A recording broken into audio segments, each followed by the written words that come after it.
So again, we may have some folks that are joining us as we get started, but I'm glad to have everyone here today for the Demystifying AI Ethics Roundtable series. We're going to be meeting each month and tackling a sort of different in-depth topic around AI ethics. And like I said, I'll be including a slide deck most times with resources, and I'll be recording the session so you can listen to them later. But I'm especially excited to kick this off because as I've been preparing to have this conversation, I will just let you all know this topic is crazy. This is maybe one of the craziest topics that I've ever had to even consider talking about with other people, because I think it's just the breadth of the whole conversation. It's like we're jumping into the deepest part of the ocean, like immediately. There's no like wading into the conversation of ethics when it comes to artificial intelligence. And I think a lot of that is because one of the core components of how we've been interacting with AI is really our smartphones and our social media. And if we look at ethically what's happened in that world, we can already see that, again, there's no like a wading into it. Like we're already eyeball deep in ethical problems on that side of the technology. And so really what we're looking at now with AI is just an extension of that same kind of eyeball level problems that we're swimming in. And so I just want to encourage everyone. I feel like when I have these conversations, or I even look at the resources, or I even think about what we can or cannot do, I just want to prepare you that you should feel both overwhelmed and in some ways just like, I don't even know where to start with all of this. And so I just think it's important, especially if we're thinking of this from a leadership perspective, that the truth is we don't know what we're doing. Nobody knows what they're doing. We don't know what we're talking about half the time. Nobody knows what they're talking about. And so I think as leaders and professionals, especially any of us who've had a career for anything past 2 or 3 years, we have to get comfortable with this really uncomfortable space where we're like, this is just a gray area where there's no real answers. We're actually going to be discovering and creating the answers, I think, as we move into the future, right? So I think it's more of a question of how do you want to be involved in that process? And that's where I'd like us to reframe from overwhelm to opportunity to figure out how each of one of us plugs into this conversation, how we do it within our jobs, how we do it within our communities, how we do it within our industries, I think is just going to be really unique and different. And I really have moved myself away from this idea that there is, are we on the right side or the wrong side? We're on both sides. So we have to be at peace with that. We're just already on both sides, right? We're all on the wrong side and we're all on the right side. And again, for those of you that have any involvement in social media, this is exactly how social media functions. It's all terrible and it's all amazing. And so I just want to encourage everyone, rather than feeling that overwhelm, get peaceful with the paradox, do whatever you can to philosophically get to a place where it's okay that we are doing both the right and wrong things.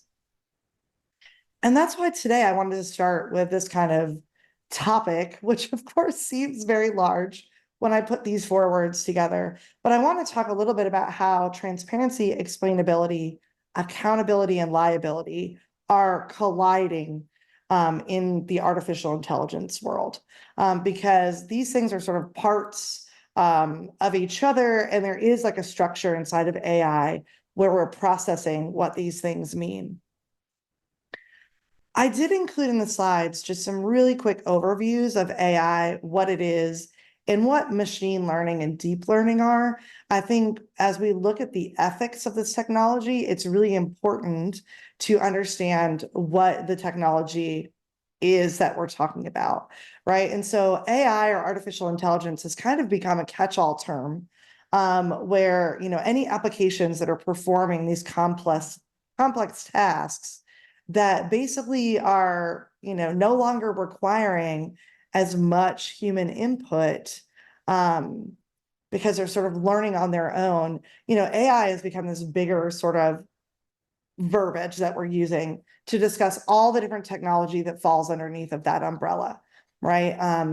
And at the end of the day, I think AI as the umbrella term is really the science of making machines think like humans, right? So when we think about what kind of technology is smart, we've been moving the dial on this for quite a few decades of how, we're going to take these machines and sort of make them think like us and function like us in different ways. And then under AI, we have machine and deep learning, which are basically both different types of artificial intelligence. And so these things are where we get into the more advanced aspects of making programs and computers think and act like humans, right? And so the simple version of this is just, how these things fit together, right? AI is that umbrella term, machine learning is a type of AI, and deep learning is kind of a really powerful version of machine learning. And if you're more technical, I'll just say, obviously, this is like the very truncated version of this conversation. But I think, again, when we look at the ethics, we really want to have a handle on the difference between these three things. I recently was talking to someone who is much more of a programmer and a coder and actually working on engineering of these systems. And he found it very important to separate these things out in the conversation and to really kind of understand the difference between what we're talking about.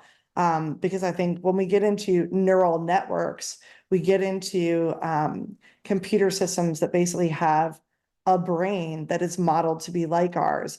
That's where we're really talking about the deep learning. And that's where we come into some of our biggest kind of ethical questions around how we're deploying this technology, who has access to it, and who we're going to hold accountable for different things. And so I want us to just hop into a quick breakout. We'll probably take about 10 minutes because I'm going to split you into groups of two. So I'd love for you all to just go around your group and kind of share, are you using AI in a new way over the last year or two? I know a lot of times we feel like, oh, we're just using it now, but we haven't been. If we have a smartphone or we've been using social media, we've actually been using AI for quite a while. But is there some sort of new way that you're integrating it? Or are you saying, no, I'm not using it in any new ways because I'm totally freaked out by it? And feel free, that's a legitimate stand to have at this point, I feel. So are you using something new in AI? Have you been exploring something? If so, can you just share for a couple minutes what that is? And again, why you've chosen that and why you haven't. And so I'm just going to make these breakout rooms. And like I said, we'll take about 10 minutes. So everybody will have about 2 to 2.5 minutes to kind of share their perspective. And those rooms are open.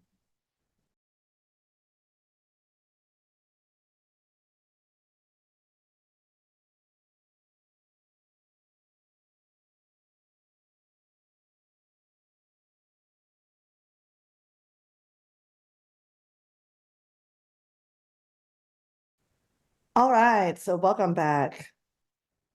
Hopefully you were all able to see that I think there are so many versions of how we're all doing this that it's quite profound. Everybody's sort of approaching it from a different perspective. So the first thing I want to talk about in relationship to transparency, because this is a big conversation inside of, like I said, everything related to AI. I think transparency becomes sort of this bucket of conversations where there's lots of different things being discussed.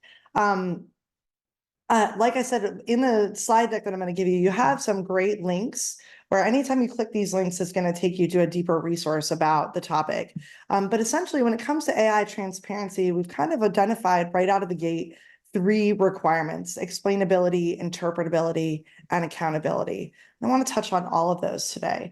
Explainable AI, which they're calling XAI, which I kind of appreciate. It kind of reminds me of the UX world. When we talk about user experience, we're starting to develop parts of the technology industry where we really tackle some of these questions. Explainable AI really refers to the ability of an AI system to provide easy to understand explanations for its decisions and actions. And so this is where I recently showed some students a conversation that I had with Google's Gemini, where it gave me an answer and that answer was incorrect. And so I started asking it, how did it get that answer? Where did it pull that answer from? And it acknowledged that it had given me wrong information. It identified where it had gotten that information that was incorrect from. And basically we went back and forth, right? Where I kind of said, hey, you need to tell the people, I actually said to Gemini, you need to tell the people working on your system that there are some problems here because you're not giving the correct information, right? And so the students just thought that was really funny that I was literally having a conversation with it about whether or not it could explain what it was doing, why it made a mistake, and who should we tell that it made a mistake, right? But I feel like this is really the conversational level that we are approaching AI from. So the AI has to be able to, in some circumstances, even speak for itself, right? If we have responsible and trustworthy AI, we're going to be employing systems where the system itself knows why it's doing something. And this is kind of the difference between a glass box system versus a black box system, right? Being able to really explain and understand what it's doing. I also think this relates to something called interaction transparency. So this is a part of transparency where we really want to see the communication and interactions between artificial intelligence and the people who are using it, right? And we want to make sure that the exchanges are really transparent and understandable and open. So I feel like this first part about being explainable is really not just about the AI technology itself, but the relationship that it has to the people that are using it. And so just as an example, when a customer uses an AI chatbot to ask for product recommendations, we want the AI not to just give the product recommendations, but to share why it's giving those recommendations, right? I know what you've purchased before, and I think this is stuff that you will like. Or we noticed that you liked these other products and wrote good reviews for them. So we want to provide products that are related to that, right? So really being able to see this is why the answer has been given to you, or the results or responses that you've been getting. This is exactly why they've been given. So again, I want us to go back into breakouts and just share with each other. We're going to do a little smaller breakouts this time. But do you think it matters that the artificial intelligence can explain how it's drawing the conclusions and making recommendations? And again, this is just an opinion. You may not know the answer 100%, but I'm curious how it makes you feel to know that when you're interacting with these systems, that one of the things that we want to see transparently is that it can really explain why it's making the decisions it's making, or why it's providing the responses that it is providing. So what's your opinion on that? How does that make you feel? And again, I'm going to recreate these rooms and they should be open.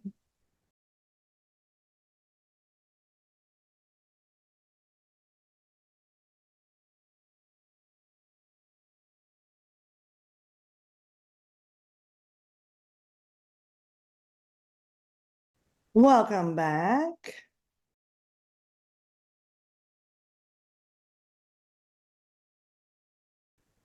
So the next part of transparency, we'll let the last few people roll back in. Hey, welcome back. The next part of transparency, I think, takes that explainability to the deeper level of the actual engineering of the systems, right? So if you're actually creating AI, if you're engineering it, if you're building AI models and actually playing around with them, the next sort of like deeper level of explainability is the interpretability of the AI, right? So how do we really understand how the AI models behave, how they operate? And again, this is sort of taking that kind of glass box versus black box to this deeper level of the actual technological function. So how are the neural networks of the system working? How are they predicting things, or how are they making decisions? It's really important that the people who are working on this stuff also can interpret how things work. And again, I think this relates to something we call algorithmic transparency, right? Where we really understand the functioning of the algorithms that are now sort of merged with artificial intelligence at this point in our daily lives, right? A lot of the stuff is running our daily lives. And so just understanding the difference between the different language models, between the deep learning and machine learning, knowing that, let's say, what Facebook works on versus Google versus OpenAI versus any of the other companies, that they all have their own models, their own tech, the things that they have to be able to really understand and follow, right? So there's sort of this level of transparency that's user-based, and there's this level of transparency that goes deeper than that.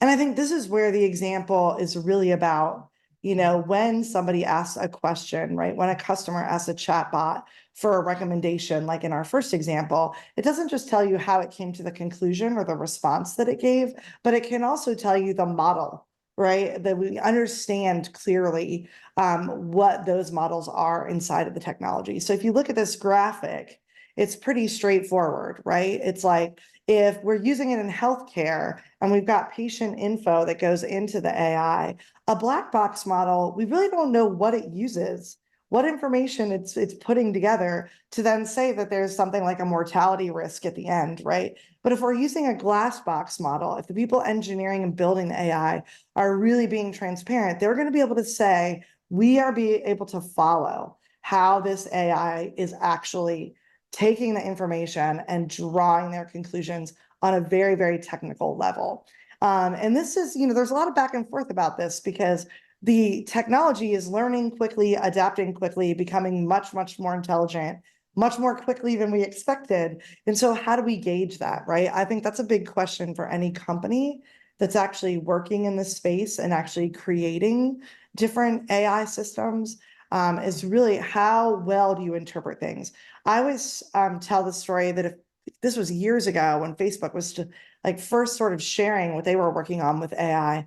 And, there was a BBC article about how they'd created two different AI models. They started letting them talk to each other, and that they basically made a twin language and started talking to each other in a form of English that nobody else could interpret.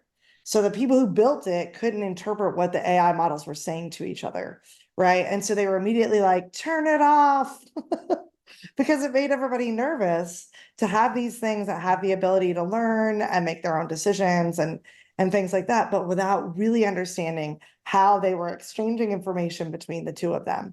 And so this can be very literal, right, in the tech world. So I want us to go back into breakouts again and just talk about this aspect of it. Do you think it matters that the developers and the people that are engineering the AI models, especially the ones that we're using, that they can clearly interpret the functions of what they've built, right? Do you feel like that is highly important? If so, why? If you feel like it's not as important, why not? Again, all opinions are welcome in this conversation, right? And especially in comparison to what we talked about earlier when it comes to, let's say more of the user experience. This is more of the technical experience of the people building the AI. And we're going to go ahead and just recreate those. And again, I've opened all those rooms. You'll have 5 minutes to discuss.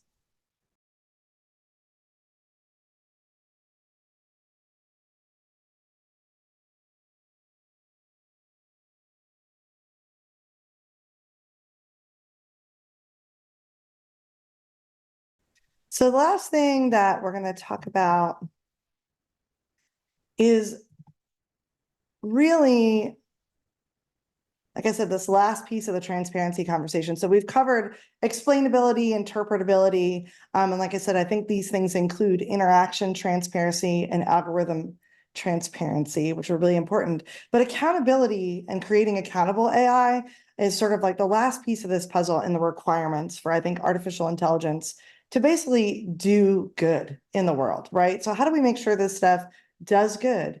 Accountability in AI is really about ensuring that AI systems are held responsible for the actions and decisions that come out of that. And this, I think, dovetails into what we call social transparency, right? Which extends far beyond the technical aspects of what we're talking about and the user experience of what we're talking about, and really looks at, how is AI going to impact industries, societies, governments, communities, right? And how can we make sure that these sort of societal implications are something that we are talking about? In this section of the slide deck, I've put together a bunch of cool things that you can dig into just because I am a teacher. So I always have some sort of homework to do later. But I think at the end of the day, it's really important to understand that what we're talking about is, as this technology becomes more and more a part of our lives, we have to have trust, right? We have to build trust between the people and the technology itself. And so there's lots of different ways that AI is impacting us when it comes to actually the way that people live their lives, the way that we experience the world. So some things when it comes to accountability are things like this, right? An AI chatbot accidentally recommends a product that's out of stock. The customer tries to buy it, they get frustrated, and then the company has to realize, okay, sometimes our AI recommends something we don't have that's frustrating to people. We need to solve that problem, right? We need to bring back in some human oversight. We need to make sure that we fix that issue with our AI. But another example of how this can affect people is, let's say it's the AI that a bank manager is using for a lending tool. And that AI has discriminatory problems inside of it. So certain loan applicants are being refused in a way that isn't fair, right? That's a much bigger issue, right? Than just, I couldn't buy the product that was recommended. So that's sort of the span, I think, that we're looking at with accountability. And the question really comes down, who is accountable and who is then liable, right? For these situations when something doesn't work. So in this example, if a bank manager is relying on the AI lending tool, that AI has some core problems inside of it that mean it's unfairly discriminating against people. Is the creator of the AI lending tool liable? Is the bank manager, liable for what it did, right? And this is where we're kind of in the argument, literally, about what does this mean to be accountable and who is accountable. So in our last breakout, again, we're going to do some smaller breakouts, but I want you to go back in and just share with each other for another 5 minutes. Who do you think is responsible, right? How do we address this issue?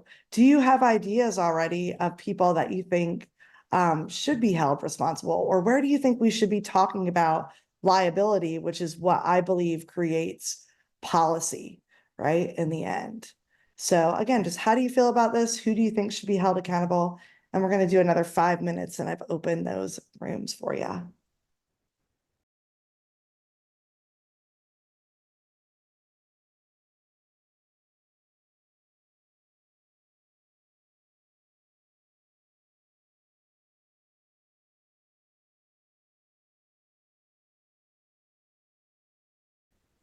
All right, so welcome back, everyone. So what I want to wrap up on when it comes to accountability is again, we're tackling a really broad topic to kick off this series. I realize this is just opening up more questions for most of us, but I think the key is as we dive into the other topics and we talk more specifically about ethical considerations, like next month, we'll be talking about creative and intellectual property versus fair use, right? We're going to go into all of these things around transparency and accountability and interpretability in a deeper, more specific level.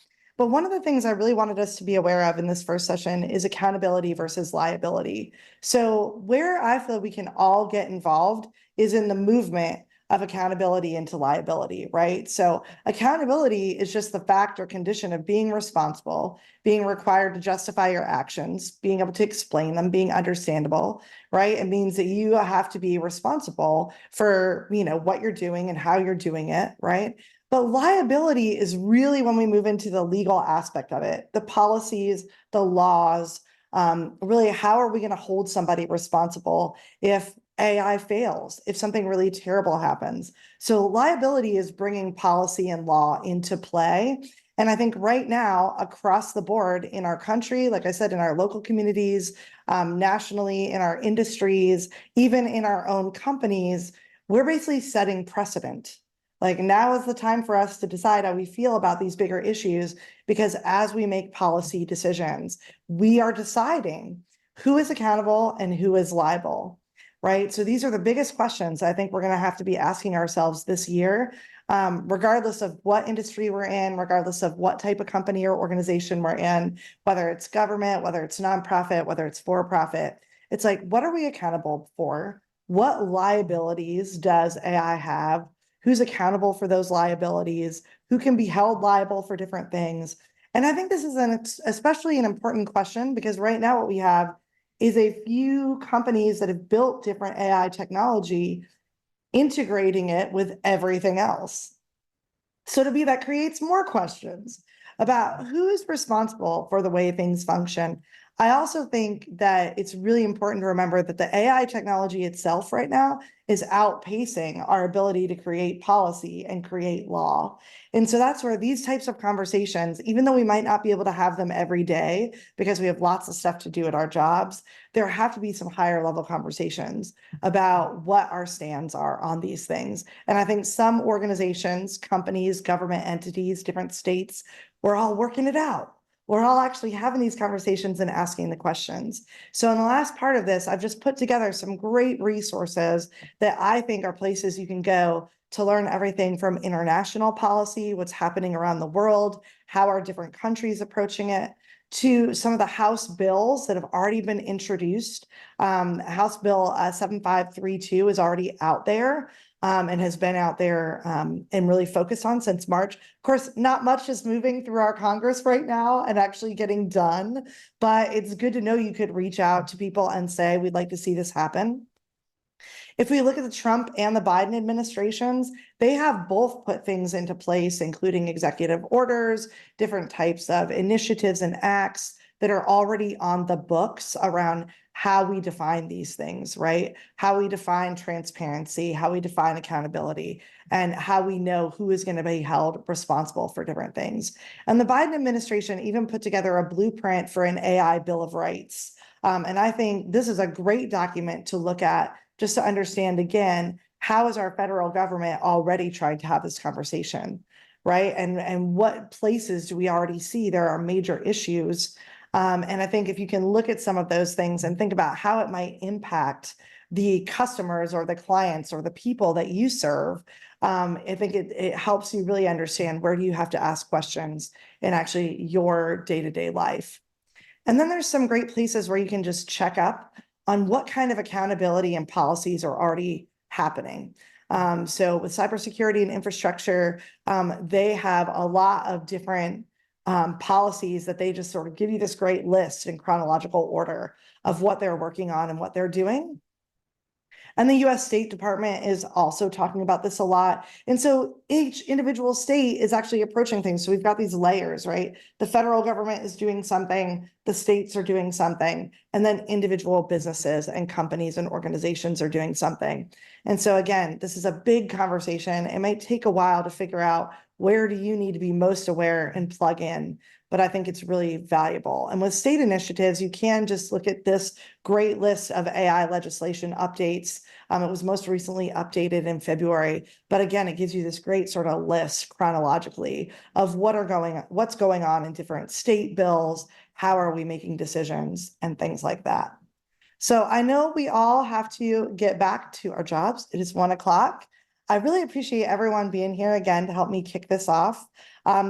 In the slide deck, you have my email. You've also heard from me about today, so you can email me anytime about the upcoming events that we'll have. If you have any questions about the topics, please feel free to let me know. And most of all, don't hesitate to invite your friends to register and join us. I think as we dig into more specific topics, it's going to become even more exciting to sort of identify where you feel like you can plug in the most to this conversation. So thank you all so much for being here and have a great day.